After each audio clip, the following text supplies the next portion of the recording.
সকাল আমার প্রিয় বন্ধুরা, আশা করছি তোমরা যে যেখানে আছো ভালো আছো, সুস্থ আছো। দীপার সংসার চ্যানেল থেকে তোমাদেরকে অনেক অনেক স্বাগত, অনেক অনেক ভালোবাসা। আর বাস ধরবো বলে দাঁড়িয়ে আছি, দেখো আমরা খুব ঘুটঘুটে অন্ধকার রয়েছে।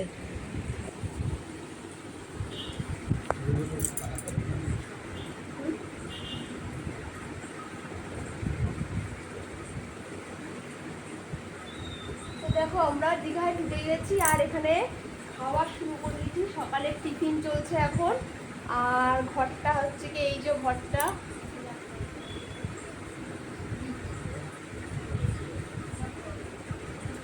এই হচ্ছে ঘর। আর এই যে খাচ্ছি।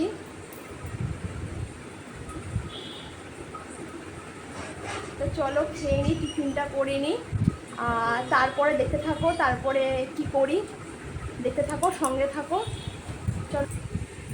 তো দেখো আমরা রেডি হয়ে স্নানের জন্য বেরিয়ে পড়েছি, দেখতেই পাচ্ছ পুরো রেডি। টিফিন টিফিন সারলাম, সেটাও তোমরা দেখলে। আর স্নান করব বলে আমরা বেরিয়ে পড়ছি। কোথায় স্নান করতে যাব সেটা তোমরা দেখতে থাকো। আর নামছি এখন হোটেল থেকে নেমে বেরাচ্ছি। আর বাইরে প্রচণ্ড রোদ, ভালোই রোদ উঠেছে বাইরে। আর একটাই ছাতা নিয়েছি। তো চলো দেখতে থাকো, সঙ্গে থাকো।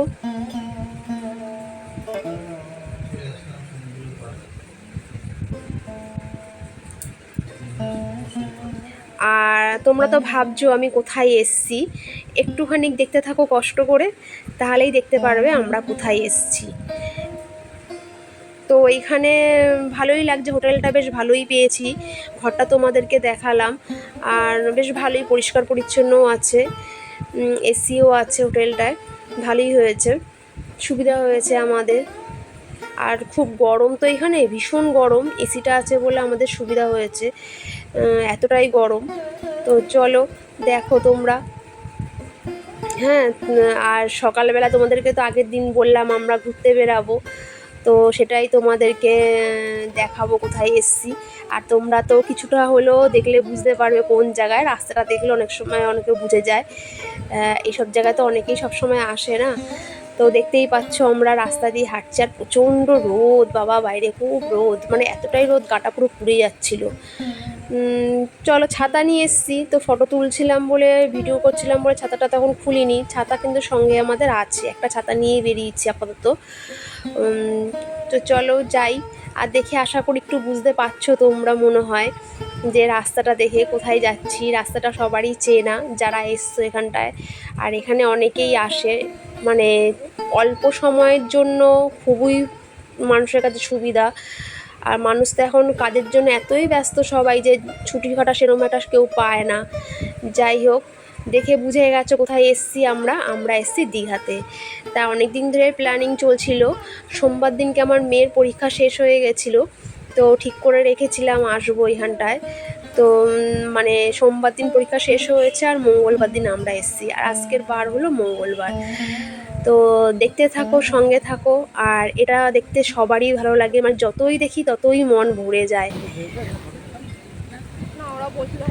দীঘার সমুদ্র, যতই দীঘা বলো পুরী বলো, সমুদ্রটা এমনই না, যতই দেখি না কেন মানে খুব ভালো লাগে। মনে কি সারাক্ষণ এটাই দেখে যাই, মানে পোষায় না যেন, এতটাই ভালো লাগে। কিন্তু এতটাই রোদের তাপ ছিল যে মানে ওখানে পাচ্ছিলাম না। আর তাছাড়া নামতেও দিচ্ছে না, নামাও বারণ ছিল, জোয়ার ছিল। জল চলে আসছে, স্নান করতে হবে সকালে, বুঝলে, একদম আসতে হবে। মোহনা থেকে এসে তারপর বেরিয়ে হবে। মোহনা থেকে এসেই বেরিয়ে হবে, স্নান করতে পারবো না, দূরে ভালো হবে না। হ্যাঁ, কারণ ওই টাইমটা তো কী করবো বলতে তোমাকে, মোহনাতে ঘুরে এসে হোটেলে গিয়ে খেয়ে একবার চলে যাবো চান। তাহলে এইসব জায়গায় চান করা যাবে, মানে টিফিনটা করে বেরিয়ে তাই বলছি। টিফিন একবার এসে এখান থেকে করে চলে আসবে, বুঝলে তো। আর কী হবে তোমার ওই চানটা করে চলে আসবে, তারপরে বিকেল যাওয়া। মানে পরে এরকম বেলায় কিন্তু আর চানও হবে না।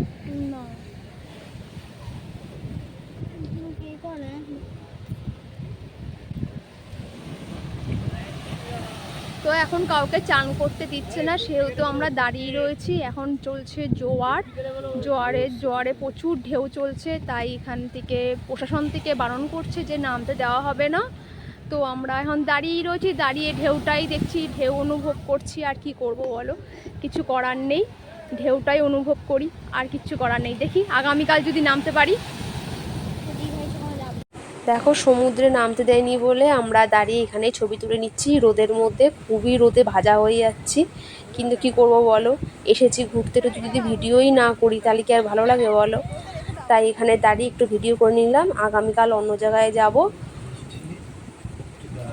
আগামীকাল আজকের মতন ভিডিওটা এখানেই শেষ করলাম।